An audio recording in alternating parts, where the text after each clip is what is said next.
Esse caso chamou a atenção de todo o Brasil e chocou as pessoas pela sua perversão, luxúria e crueldade. Uma traição tripla, onde a pobre da vítima não teve chance, pois foi traído e eliminado pela esposa, pelo seu cunhado e amigo e até mesmo pela sua própria irmã.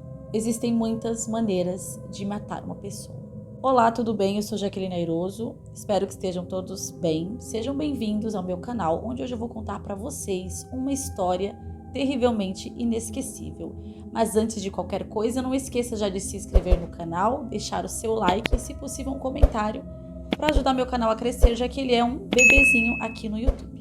Esse caso foi um dos mais confusos que eu conheci nos últimos tempos. Isso porque ele é extremamente recente, né? A gente nem imagina que tipo de fatos ainda vão aparecer. Outro fato relevante é que todos os envolvidos desse caso não são pessoas pobres, todos são pessoas com uma excelente condição financeira, muito bem instruídos na vida e por seus advogados. Eu já consigo imaginar ali enxergar algumas narrativas sendo construídas por parte dos investigados e já imagino qual caminho essas histórias podem tomar. E claro, a vítima, que já não está mais entre nós, tem a sua imagem vulnerável e suscetível a todo tipo de acusação dos seus próprios algozes, né? Agora descobrimos que o Igor era um homem agressivo, que ele tinha prometido que ia tirar a vida da Rafaela caso houvesse traição no relacionamento deles. A Rafaela está se colocando como uma vítima em potencial. E eu já vi esse filme muitas vezes. Me lembra até aquela famosa motorista de aplicativo, né, a Elise Matsunaga, que cometeu diversas atrocidades. E seu argumento era de que ela tinha medo de que ela acabasse sendo uma vítima, sendo que, na verdade, ela não foi. A diferença é que aqui, nesse caso, as mãos da viúva não estão literalmente sujas de sangue, até onde se sabe, só que isso também não significa que ela seja de fato inocente. Para iniciar, eu vou explicar algo que pode parecer bem simples, mas que para mim ficou bem confuso e eu realmente demorei a entender que quem era o que de quem nessa história. Igor Pereto e Rafaela Costa eram um casal, tinha um filhinho de 6 ou 7 anos, se não me engano. O Igor era empresário, irmão de um vereador ali no interior de São Paulo. O outro casal envolvido era a Marcele Pereto, irmã do Igor, e o seu marido, Mário Vitorino. O Igor e a sua esposa Rafaela e o Mário e a sua namorada Marcele eram juntos, andavam juntos, eram muito unidos, muito próximos, bizarramente próximos, eu diria. Eles faziam tudo juntos, passeavam, viajavam, enfim. O Mário, antes um simples empacotador, recebeu uma proposta, convite do Igor para vir a se tornar sócio em um negócio automotivo e parece que por ali ele prosperou bastante. O Igor, que acabou sendo a vítima, era irmão da Marcele e também do vereador Tiago Pereto. Eles não eram filhos da mesma mãe, eram só irmãos por parte de pai, o que é totalmente irrelevante para a história, já que isso não interferia na relação deles, mas um detalhe que eu achei legal colocar aqui. Parece que nos últimos tempos ali, sem muitas explicações, o Mário tinha começado a se afastar do Igor, sem falar nada. Ele tinha pedido também para sair da sociedade que eles tinham juntos, não estavam mais tão próximos. E uma coincidência estranha que estava acontecendo na vida dos dois é que os dois estavam tendo problemas em seus relacionamentos afetivos. Inclusive a esposa do Igor, a Rafaela, supostamente já tinha até pedido o divórcio a ele. Pois então, sabendo dessas informações básicas, chegamos ao dia fatídico, que foi o dia 31 de agosto de 2024. Nessa noite, os dois casais tinham saído juntos e ido para uma casa noturna. Acredito que essa deve ter sido a noite mais maluca da vida dos quatro. Vocês também vão achar isso quando souberem de tudo que aconteceu. A Marcele e a Rafaela vão, no meio da madrugada, juntas para o apartamento da Marcele. Só as duas sozinhas ali naquele momento acabam acontecendo coisas, parece que elas ficam, se pegam e acabam tendo um momento íntimo. Tem imagens das câmeras provando que às 4h37 da manhã elas foram lá para o apartamento da Marcele. E essas mesmas câmeras também mostram a Rafaela, esposa do Igor, saindo lá do condomínio bem antes dos meninos chegarem. Os rapazes, Igor e Mário, também estavam indo para lá depois dessa balada. O Igor estava de carona com o Mário, isso aí era por volta de 5h30 da manhã. E aí, nesse momento do carro, acontece uma coisa que praticamente iniciou toda a sucessão de fatos horríveis que aconteceu. A Rafaela, esposa do Igor, está ligando para o Mário, porque eles tinham marcado de se encontrar e dormir juntos naquela noite. Só que a ligação aparece ali no painel do carro e o Igor vê por coincidência. E claro que ele fica muito puto, tipo, né? Mário, por que a minha esposa tá ligando para você no meio da madrugada? E a tensão entre eles fica muito forte. Ainda assim, o Mário chega com o Igor até o apartamento da Marcele. Eles não conseguem entrar de primeira, pois a síndica não libera, mas depois de um tempinho ali, a Marcele libera a entrada deles e eles conseguem subir. As imagens das câmeras mostram os dois já no meio de uma provável discussão. E quando eles chegam no apartamento, é nesse momento em que o ato grotesco acontece. Posteriormente, depois que as meninas já se entregaram e que tudo aconteceu, a gente tem informações o suficiente para preencher as lacunas do que aconteceu nessa madrugada terrível. Tudo supostamente, né? Pois tudo que a gente tem são versões de pessoas que, obviamente, estão com intenção de se proteger, mas essas informações é tudo que a gente tem até o momento. De acordo com o que conta a Rafaela, em algum momento aí, depois que ele viu a ligação, ele chega a telefonar para ela, chamando ela de só não chamou de santa. E ela não consegue responder ele porque fica muito nervosa, fica com muito medo, porque segundo ela, ele tinha dito que se houvesse traição no relacionamento, ele mataria ela. Ainda assim, ela foi lá e traiu com o próprio cunhado. Mas ele também não chamou ela à toa, né? Ele obviamente percebeu o que estava acontecendo ali na própria família dele. Lembra que eu falei que a Rafaela saiu do prédio antes dos meninos chegarem? Mas e a Marcele? Aonde ela estava quando o irmão dela estava sendo assassinado? Ela estava bem lá, no mesmo apartamento, segundo ela, num quarto, num cômodo bem do lado. Ela contou em depoimento que ela estava com muito medo do Mário, quando ela soube o que ele estava fazendo, que ela ficou extremamente assustada e que ela não teve nenhuma participação no crime, o que é uma verdade bem difícil de engolir. Ela estava bem do lado. É bem difícil, bem improvável que ela não tenha sequer escutado nada daquela cena grotesca que estava acontecendo bem do lado dela. Vocês querem detalhes grotescos? Vocês estão pensando que foi uma legítima defesa entre dois homens adultos? Não foi. O laudo do IML, que saiu depois de tudo, confirmou um ataque violento com golpes profundos na testa, rosto, nos olhos, e um dos golpes, que foi frontal, chegou até as costas. Uma faca grande foi utilizada, uma faca de 40 centímetros, que chegou a ter a sua ponta entortada, tamanha a violência daquele crime. Tinha sangue por todo o apartamento, sala, cozinha, banheiro, na suíte, até mesmo no hall, por conta da saída que eles vão fazer depois. Acredite, esse crime foi qualquer coisa menos legítima defesa. E a irmã do Igor estava lá bem do lado. O Mário então faz uma ligação para Rafaela e ele diz para ela que tinha dopado o Igor e que isso era o suficiente para que ela conseguisse fugir, já que ela conta que estava com muito medo do Igor por causa da traição. A Rafaela pede então para o Mário uma orientação, o que ela faz, para onde que ela vai, e ela diz que ele manda ela ficar andando por São Paulo, apenas se afastando dali. O Mário então, um tempo depois, sai do condomínio junto com a Marcele. E vocês querem saber como que a polícia teve acesso a tudo que aconteceu? A síndica estava tendo aquela noite agitada, com gente querendo entrar. Obviamente a síndica e vários moradores daquele lugar escutaram barulhos, gritos de tudo que aconteceu ali dentro. A polícia foi acionada porque ela precisava saber o que tinha acontecido ali. A porta foi arrombada e eles deram de cara com aquela cena completamente perturbadora, onde estava já o corpo do Igor sem vida.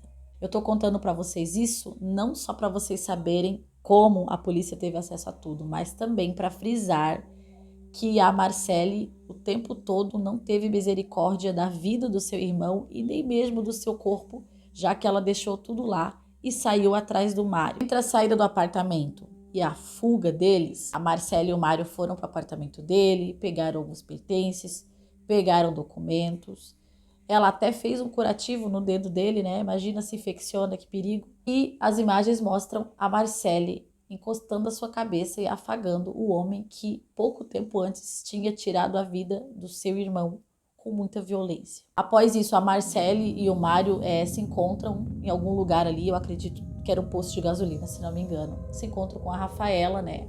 Comprovando que o trio Parada Dura estava o tempo todo ali se comunicando. Segundo a Rafaela, ela não sabia de nada que estava acontecendo. Somente quando ela entrou no carro do Mário, ela viu a Marcele lá dentro e eles contaram para ela a verdade, que o Igor já tinha perdido a vida. Inicia-se ali uma espécie de discussão entre os três.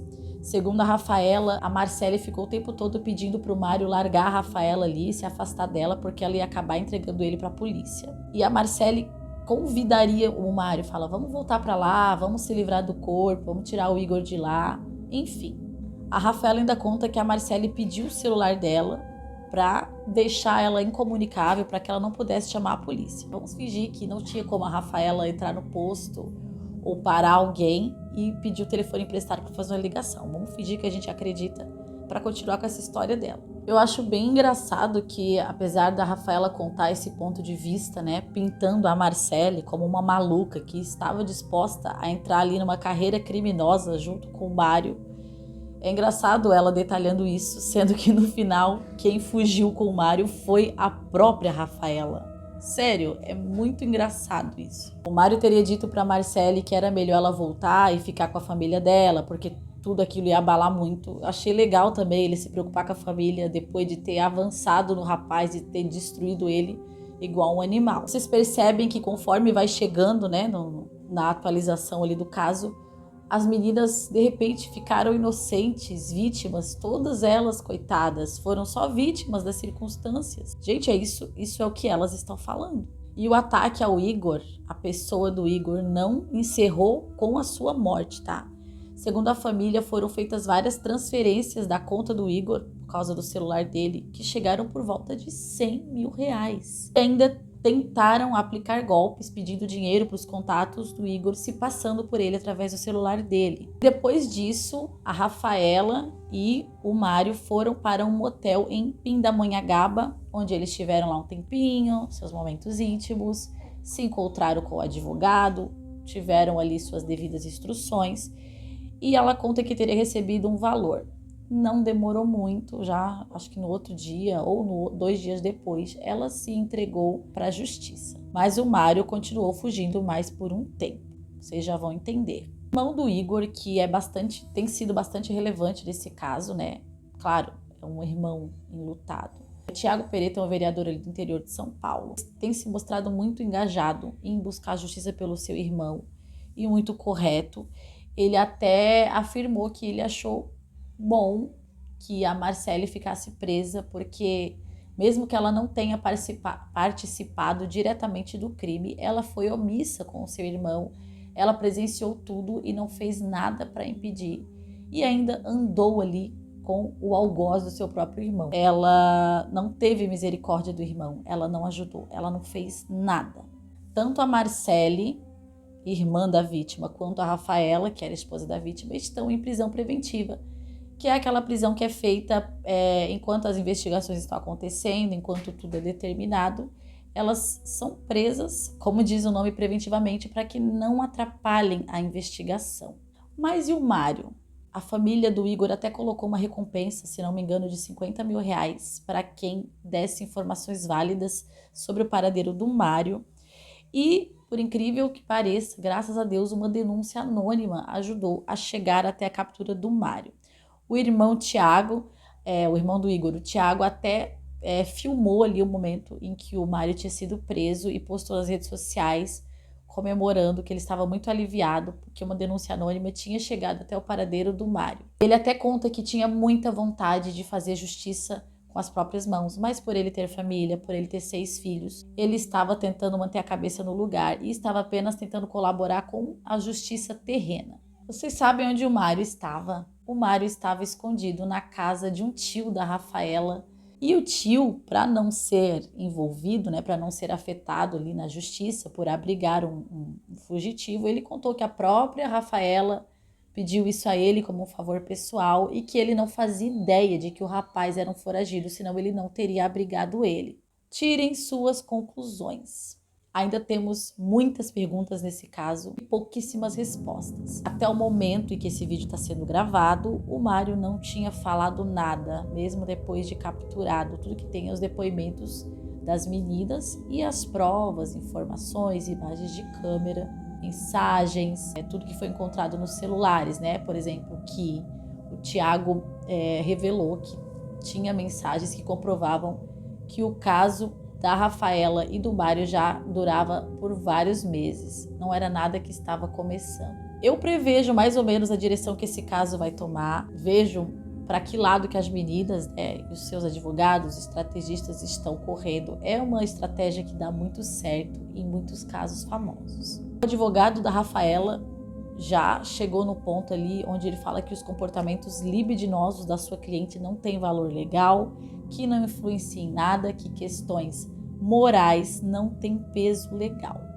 Eu achei que o fato dela estar pegando todo mundo podia ser uma motivação para um possível crime passional, ou até mesmo ali poderia ser para a direção de que, por ela ser esposa do Igor, se ele morresse ela teria vantagens financeiras, mas enfim, né, gente, quem sou eu para achar alguma coisa? Já o advogado da Marcele disse que a Marcele não participou porque ela não estava no mesmo cômodo, ela estava no cômodo do lado e ela não fez nada e ela saiu do local lá do condomínio com o Mário praticamente forçada por ele. Então tá bom, né? Vamos ver aí o que vai ser descoberto nas próximas semanas.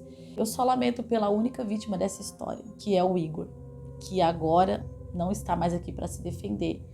E eu sei que vão falar poucas e boas dele, vão pintar ele como um monstro que ninguém sabe se ele era de verdade, mas só se importa com quem está vivo, né? Por fim, ficam algumas perguntas aqui. O crime foi planejado? Será que Mário, Marcele e Rafaela não eram um trisal? Porque mesmo depois do extremo ali da morte do Igor, eles ainda estiveram juntos, no mesmo ambiente. Será que eles se gostavam? Será que as duas meninas não se gostavam? A motivação seria financeira? Afinal, o Igor foi roubado mesmo depois de morto. Ou será que foi um crime passional, feito ali no calor do momento? Perguntas, muitas perguntas. Vamos continuar acompanhando e torcendo para que a justiça alcance todos os culpados desse caso terrível. Muito obrigada por assistir e até o próximo vídeo.